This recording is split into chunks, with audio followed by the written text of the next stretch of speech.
les, les enfants de Adam alayhi salam n'ont cessé de se multiplier. Et ils étaient sur la religion de leur père, sur la religion de Adam alayhi salam, le tawhid.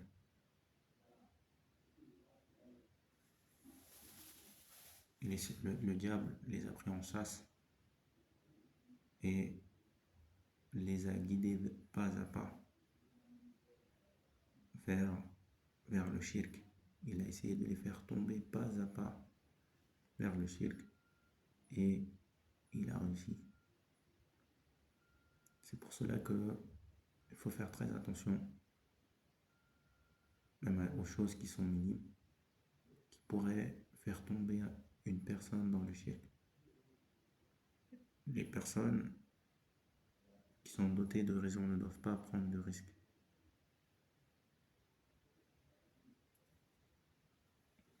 Parce qu'elles ne sont pas à l'abri de mourir sur le shirk et donc de faire annuler leur islam. Donc tous les efforts qu'elles ont faits avant cela seront caduques. Bon, ce qui s'est passé, c'est que il y a des personnes pieuses qui sont décédées. Qu'Allah leur fasse miséricorde. Et c'est là que le shaitan est apparu et s'est proposé de les aider. C'était une aide soi-disant. En faisant des statues à l'image de ces personnes-là, pour qu'ils se rappellent de ces personnes-là, de ces personnes qui étaient pieuses, et que ça les aide dans l'adoration. Donc là aussi, on prend de ça qu'il faut faire attention. Ce n'est pas toute aide qu'il faut accepter.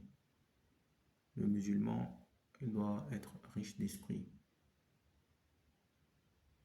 Il doit savoir refuser l'aide qu'on lui apporte. Dans beaucoup de cas. Certaines aides qu'il doit accepter, elles vont se retourner contre lui. Donc, vaut mieux, on va supposer que voilà, une personne a refusé 10 fois de l'aide. Dans les 10 qu'elle a refusées, il y en a une en vérité il n'y avait pas de mauvaise intention derrière. Mais dans les 9 autres, il y avait des problèmes derrière.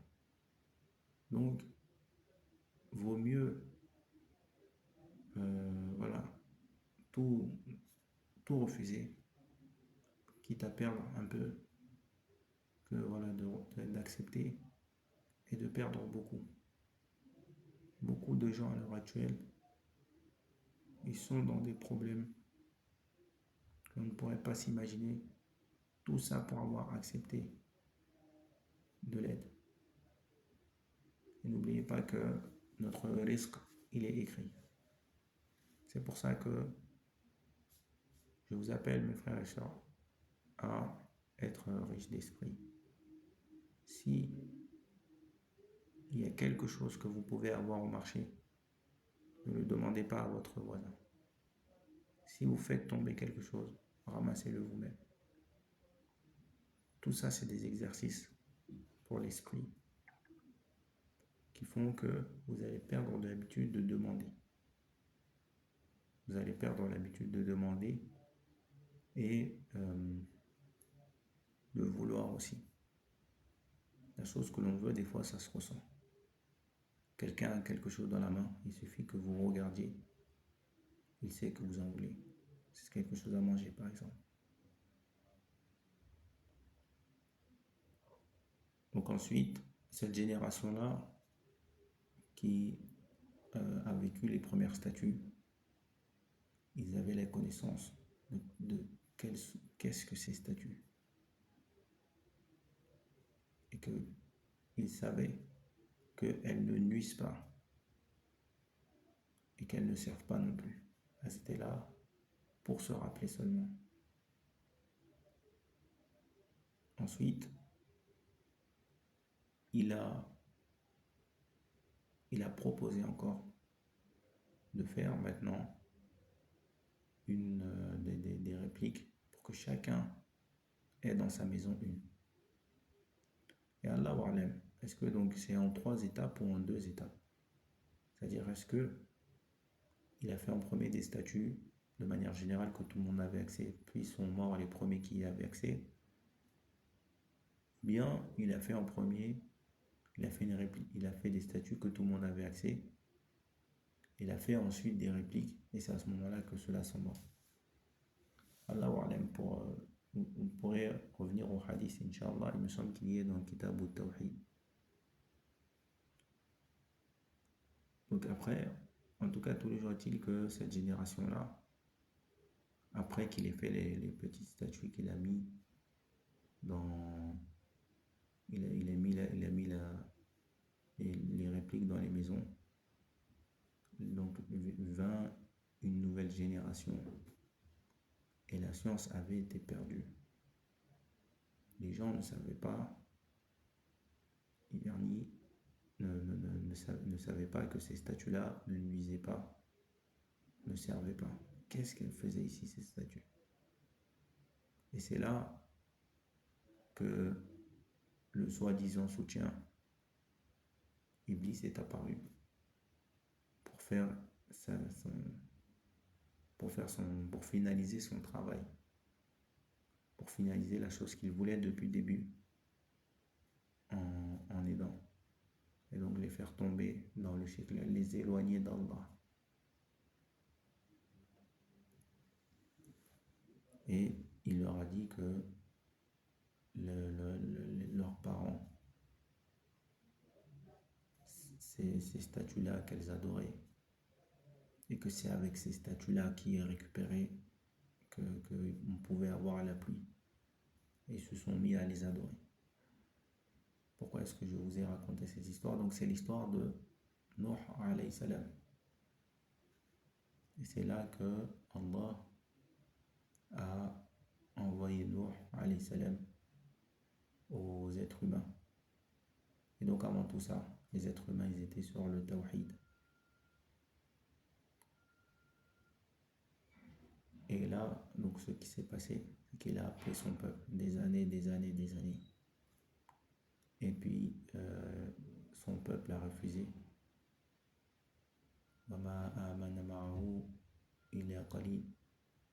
Sauf si c'était un tout petit nombre d'entre eux qui a cru en Nuh alayhi salam. Et Allah a révélé à Nuh après que Nuh alayhi salam a fait une dora contre son peuple. Et Allah a répondu à sa dora.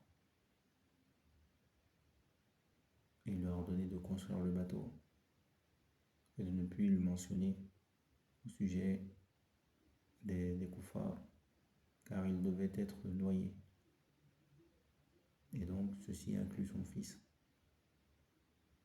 Après avoir construit l'arche. Donc ils sont montés dans l'arche. Puis voilà, le déluge a pris. Et Nuh alayhi salam a vu son fils. Il l'a appelé pour qu'il monte dans le bateau. Il a refusé. Il a dit qu'il irait se réfugier vers une montagne. Et la vague, l'eau a séparé entre eux. Et il fut parmi les envoyés. Donc il se peut que le fils de Nuh alayhi salam, il était dans un endroit en fait qui était déjà élevé. Lorsque le déluge a commencé. C'est pour ça que la vague, Yarni l'a pris. C'est-à-dire que lui, il est mécréant.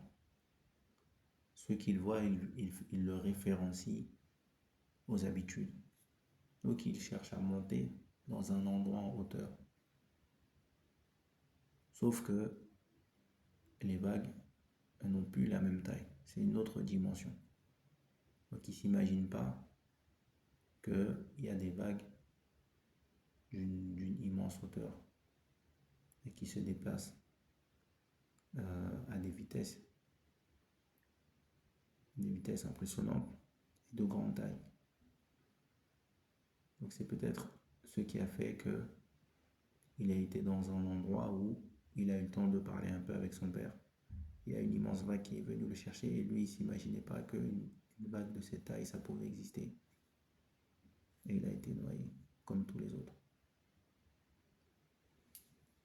Donc, et là, c'est là que Nuh alayhi salam, il a fait une invocation et il voulait parler par rapport à son fils. Mais Allah l'a réprimandé à ce sujet.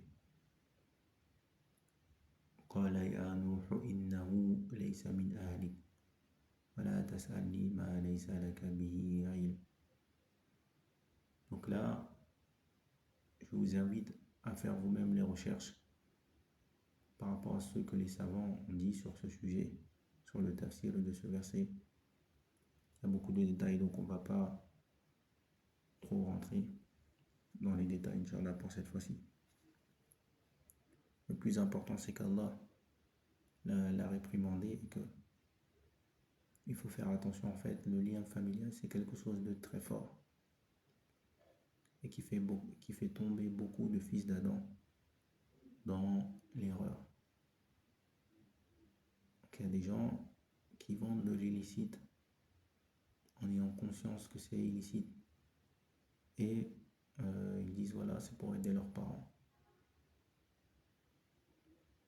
Parce qu'il y a des parents malheureusement qui acceptent. Puisque le fils a vu que les parents acceptent, et il continue comme ça. Et il pense qu'il est en train de faire une... En fait, tant qu'il voit la joie sur le visage de ses parents, peu importe qu'est-ce qui a ramené cette joie, alors c'est bon pour lui. Mais il y en a d'autres, c'est l'inverse. C'est les parents qui font des interdits pour l'enfant par amour débordant.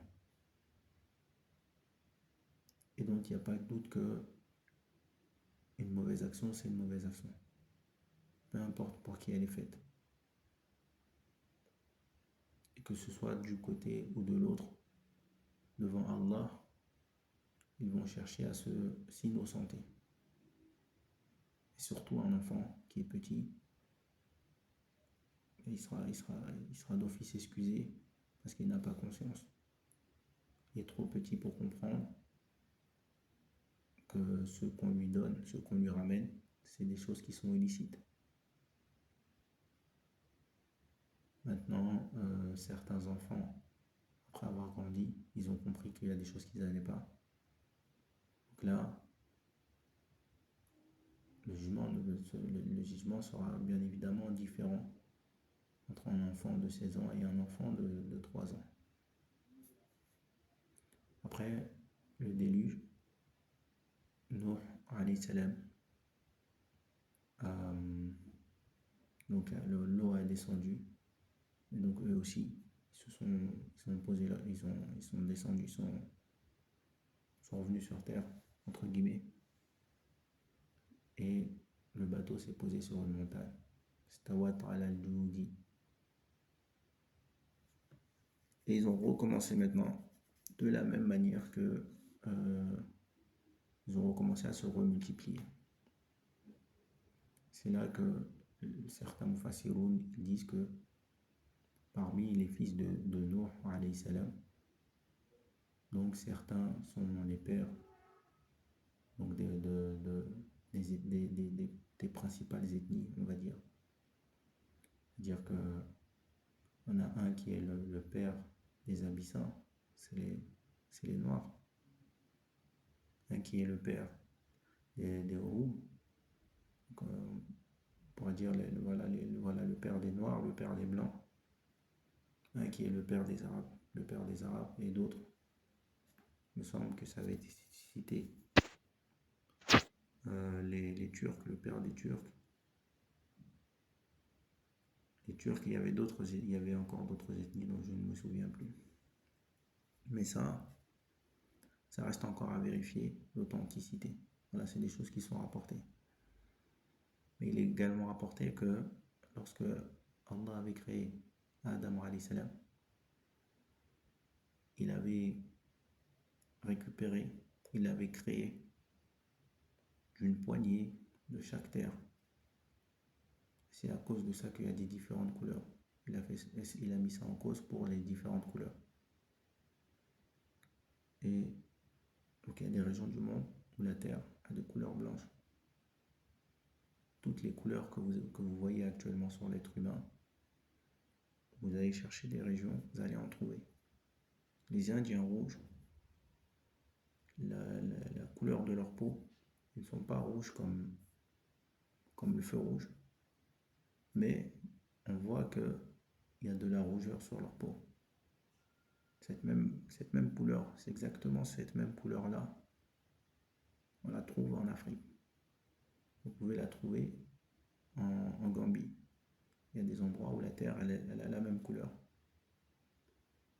Et en ce qui concerne donc la terre noire, en Arabie Saoudite, il y a des endroits où la terre est complètement noir foncé. Donc pour les autres couleurs, vous avez vu déjà, sinon, en général, la terre marron, etc. La terre blanche aussi dans certaines régions du monde.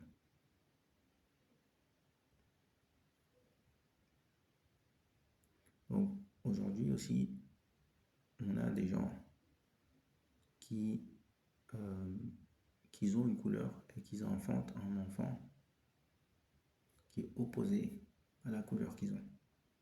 Soit des personnes de couleur noire qui font des enfants qui sont blancs, ou des personnes blanches qui font des enfants noirs.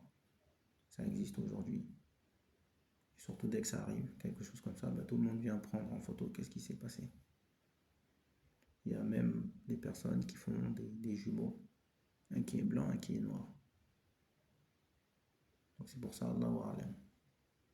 Est-ce que il y a pour chaque fils il y a le père d'une des tribus, d'ethnie, ou est-ce que c'est d'autres systèmes? Allahu A'lam.